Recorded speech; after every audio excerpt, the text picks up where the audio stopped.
Hola mis hermonautas, hoy hablaremos sobre la epilepsia, que es una enfermedad que puede tener varias explicaciones, varias causas. En la antigüedad se consideraba que la enfermedad de epilepsia era una especie de castigo de dioses, que atacaba a las personas que no estaban bien vistas por los dioses. Pero después, en la época de los egipcios, adquirió una aureola de una enfermedad de los faraones o de los reyes, de los nobles, porque se creía que en la epilepsia, conforme se iban presentando diferentes sensaciones no normales, digamos, percepciones de algunos eventos en el futuro o visiones o escucharon sonidos, entonces se consideraba que la persona que tenía ataques epilépticos podía tener la capacidad de predecir el futuro y podía visionar qué es lo que iba a pasar en los días, semanas, meses o años siguientes. Entonces muchos grandes pensadores tenían epilepsia también, grandes genios habían tenido epilepsia, pero siempre la epilepsia estaba acompañada, digamos, con un estigma social, porque el epiléptico caía en un desmayo, hacía movimientos extraños o balbuceaba o salía espuma en su boca o hacía movimientos de ojos muy raros. Entonces la gente se asustaba, pensaban, incluso en medievo pensaban que los epilépticos eran poseídos por el diablo. Seguramente eran poseídos por los demonios que se posesionaron de su cuerpo y salían desde su boca y cambiaban su expresión y podían exterminar la humanidad. Pues nada de eso, hoy ya sabemos que la epilepsia tiene varias causas comprobables. Por ejemplo, la primera puede ser causa genética. Simplemente por herencia, por genética, la persona puede estar predispuesta a un funcionamiento diferente de su cerebro y que puede traducirse a diferentes tipos de ataques epilépticos. También puede ser causada por la infección cerebral, por ejemplo, por la meningitis, por la encefalitis viral, pero también por algunas otras enfermedades como SIDA, o puede ser causada por una lesión prenatal, cuando a la hora del parto de alguna manera se modifica la estructura, por ejemplo al utilizar el forceps se puede modificar la estructura del cerebro y puede predisponerse el niño a ataques epilépticos. Pero también, y es bastante muy frecuente, debido a traumatismos cerebrales. Quiere decir, alguien va tranquilamente en su coche, de repente choca y con la cabeza da con los parabrisas y en el momento o una semana después o días después o medio año después empieza a tener problemas con ataques epilépticos como consecuencia de este trauma cerebral que se produjo, que pudo ser o no acompañado por la rotura del hueso del cráneo. Entonces se produjo la epilepsia o ataques epilépticos. También el autismo o neurofibromatosis puede ser una de las causas de la epilepsia. También accidentes cerebrovasculares e incluso la demencia, que es bastante frecuente en adultos mayores. Entonces aquí tienen una escala, gran escala de causas. No son todas las causas, pueden ver algunas causas bastante extrañas, como por ejemplo la amibiasis. Amibiasis que entra a la área del cerebro puede también causar ataques epilépticos. También algunos parásitos cerebrales pueden causar ataques epilépticos.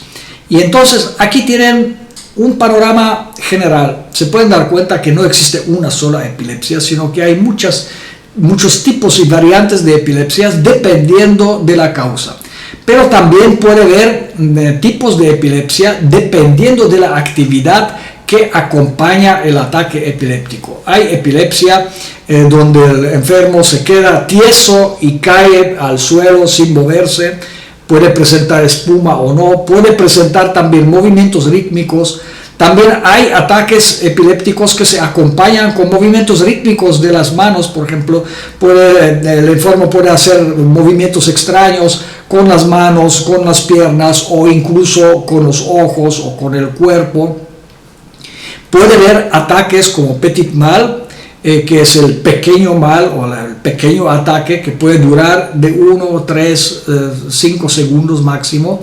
El enfermo desmaya o no, puede quedar parado de pie, pero puede quedar desorientado, o si en este momento dirige un coche puede chocar el coche, si camina puede chocar con algo o con alguien, y segundos después recobra la conciencia y se extraña del alboroto que ha causado o el problema que había causado en el ambiente donde se encontraba.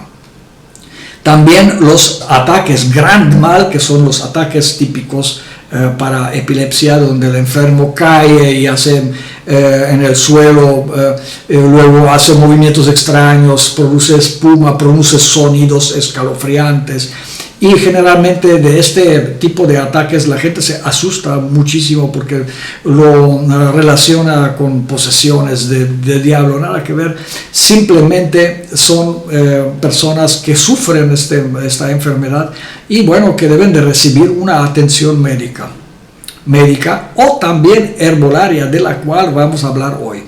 Uno de los remedios más interesantes que se ha descubierto, digamos, recientemente como una gran moda, cannabidiol es una sustancia que está presente en Cannabis sativa. Cannabis sativa es un tipo de cannabis, no es cannabis indica. La cannabis indica es conocida como marihuana y tiene un gran contenido de cannabinoides, que es el grupo de las sustancias que produce cannabis.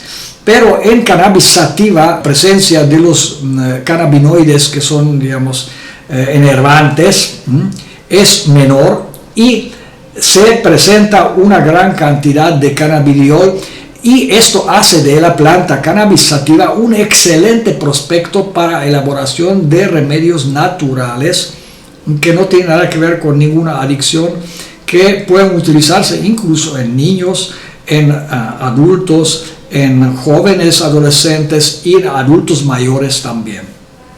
Segunda sustancia que está reconocida como anticonvulsivo es diazepam. Diazepam es un medicamento alopático, pero la sustancia diazepam no tiene nada que ver con el medicamento. Se encuentra en germinado de trigo. Germinado de trigo contiene la sustancia llamada diazepam, que es anticonvulsiva, antiepiléptica. Otra sustancia bastante utilizada por cientos de años es efedrina, que se encuentra en la Ephedra cínica, una planta que contiene efedrina, y la efedrina es un anticonvulsivo, pero también ayuda a procesos respirativos. El ácido glutónico se encuentra en la Ceratonia silicua, el famoso algarrobo.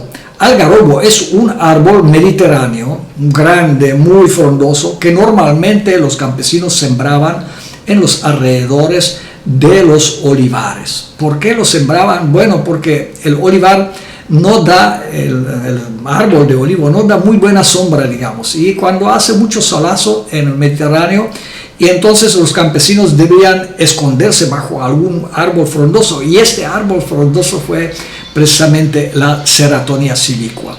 Pero además produce una especie de vainas con semillas que son riquísimas para los animales. Los animales engordan y se alimentan bastante bien de las semillas de Ceratonia silicua, pero en aquel tiempo, hablamos sobre el siglo XVIII, XIX, XVII, XVI, XIV, XV, bueno, en aquel tiempo preparaban de las semillas una harina que tiene propiedades especiales, nutritivas, es mucho más nutritiva que la harina de trigo, tiene propiedades nutracéuticas, tiene diferentes sustancias que ayudan, antioxidantes, mejoran la digestión, promueven la versificación de la microbiota en los intestinos, Y bueno, en aquel tiempo se utilizaban como la harina, pero hoy se sabe que la harina de Ceratonia silicua,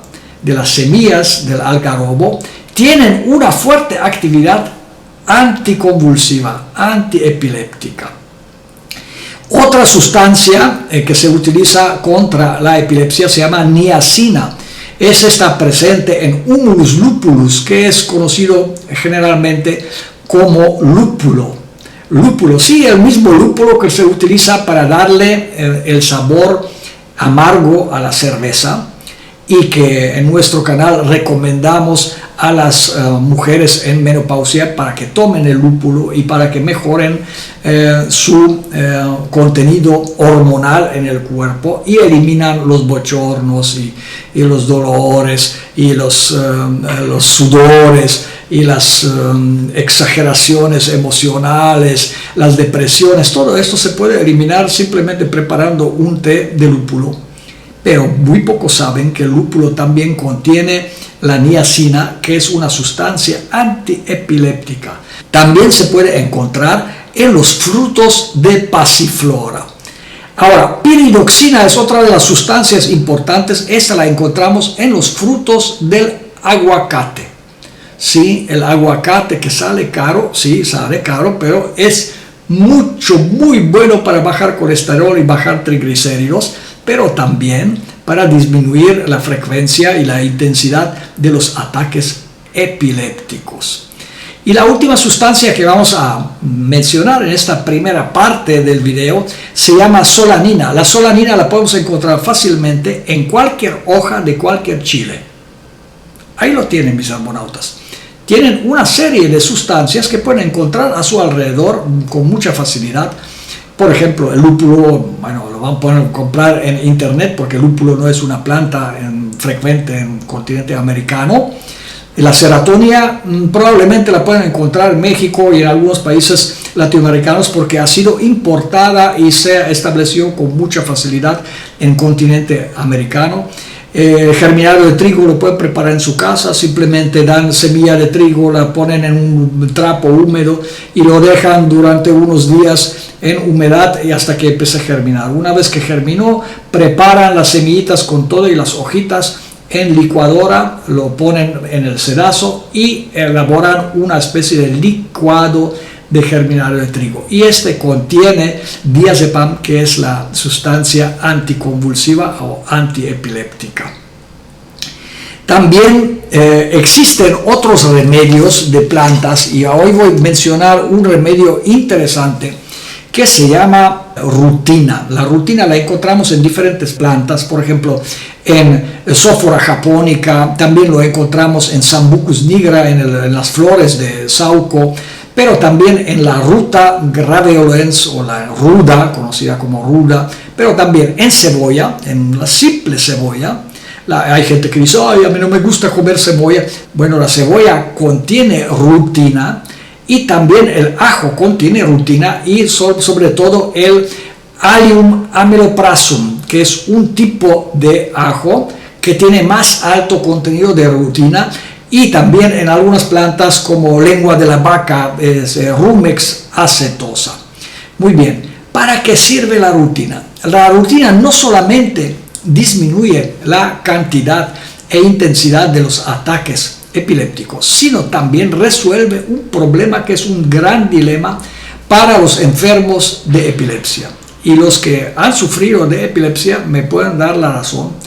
Porque cuando empiezan a tomar las pastillitas del médico, las pastillas alopáticas, entonces uno de los efectos secundarios, sobre todo al principio del tratamiento, pero también durante y después, es un marcado deterioro de la capacidad de funciones cognitivas.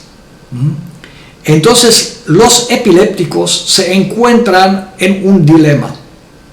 Porque de un lado pueden quedarse sin tomar las pastillas, pero se van a desmayar o van a tener ataques epilépticos en sus diferentes formas y puede peligrar su vida. Por ejemplo, si van en el coche o van caminando sobre una escalera, entonces se pueden desmayar y pueden caer y romperse algún hueso o una cabeza o pueden morir. Pueden no tomar las pastillas y mantener su capacidad cognitiva intacta. Y muchos de los epilépticos son grandes oradores y grandes genios, grandes creadores, grandes escritores, incluso políticos. Pero a la hora de tomar las pastillas, entonces mejora su condición médica, digamos, desde el punto de vista de los ataques epilépticos. Estos pueden disminuir bastante o pueden eliminarse por completo. Pero el médico les dice, van a tomar estas pastillitas de por vida. Y esto significa es prácticamente una condena hacia un deterioro paulatino y marcado de funciones cognitivas. Quiere decir, en términos populares, se hacen un poquito tarados o un poquito tontos, un poquito atarantados, disminuyen su velocidad de pensamiento y su capacidad de raciocinio. Y eso puede molestar también una persona epiléptica porque se da cuenta que no tiene esta capacidad que tenía antes de empezar a tomar las medicinas alopáticas anticonvulsivas o medicinas antiepilépticas. Muy bien, entonces aquí la rutina tiene una importancia especial porque la rutina disminuye el deterioro cognitivo durante la toma de las pastillas alopáticas y, interesante, puede tomarse junto el té de ruda, por ejemplo, o té de flor de saúco, se pueden tomar paralelamente con las medicinas alopáticas sin que se interfieran una a otra, pero eliminan los molestos efectos de deterioro de las funciones cognitivas. Esa es buena noticia para los epilépticos. Ahora vamos a hablar sobre algunas plantas que pueden, al contrario, inducir a los ataques epilépticos. A veces la gente toma medicinas naturales porque piensa, bueno, las plantas son naturales, son dados por la naturaleza, por esto todo lo natural es mejor, pero no siempre, porque hay plantas que pueden, al contrario, pueden provocar ataques epilépticos. Algunos de ellos, por ejemplo, el eucalipto. Eucalipto es un inductor de ataques epilépticos. Ginkgo biloba también puede tener esta capacidad de promover ataques epilépticos, sobre todo en las personas que tienen, digamos, proclividad. También diferentes tipos de menta, sobre todo la menta pulegium y la salvia, anís estrella y también la fruta de carambola. Aquí lo tienen, no todo lo natural es siempre benéfico. También puede tener efectos secundarios y estas plantitas hay que tener precaución si tienen una predeterminación, ya sea genética o ya sea por alguna otra causa, a tener ataques epilépticos. Deben de evitar eucalipto, ginkgo biloba, menta pulegium, salvia, todos los tipos de salvia, también anís estrella y frutos de carambola. Al último voy a mencionar algunas plantitas que por el momento se me olvidaron, que pues por ejemplo la lavanda, la melisa, el tomillo y la valeriana, que son las 4 importantes plantas anticonvulsivas, así es como pueden añadirla a su lista y tenerla preparada. Sé que algunos herborautas están elaborando cuadernos de mis videos, bueno, eso lo celebro, es muy importante para mí saber que toman en serio lo que proponemos en este canal y hacen unos verdaderos libritos suyos, ¿verdad? Con todos los remedios que mencionamos aquí. En este canal ya hay más de 1000 videos, tenemos más de 300,000 inscritos, tenemos inscritos de 25 países diferentes y algunos ni siquiera hablan español, utilizan el traductor de YouTube, la subtitulación de YouTube, y de esta manera se hacen de esta información tan importante de los remedios naturales que nos pueden servir para resolver diferentes dolencias y diferentes molestias. Y en este caso son remedios importantes para los epilépticos o para quienes quieren tener este conocimiento para ayudarle a alguien de más. No necesita ser epiléptico para ayudarle a un epiléptico, ¿sí me entienden? puede aprender el conocimiento y puede ser que en su familia le toque a alguien que tenga un inicio de ataques epilépticos y en lugar de decirle, bueno, la única opción es una operación cerebral, que normalmente son operaciones bastante complicadas y los médicos no recomiendan hacerlo solamente en casos graves de epilepsia, porque hay personas que pueden tener ataque cada 5 minutos. Entonces eso es un desgaste tremendo para el cuerpo, para la mente, para todo. Entonces en estos casos probablemente los remedios herbales no van a ser los más indicados. Pero en una epilepsia leve o una epilepsia de un transcurso normal, digamos, ¿no?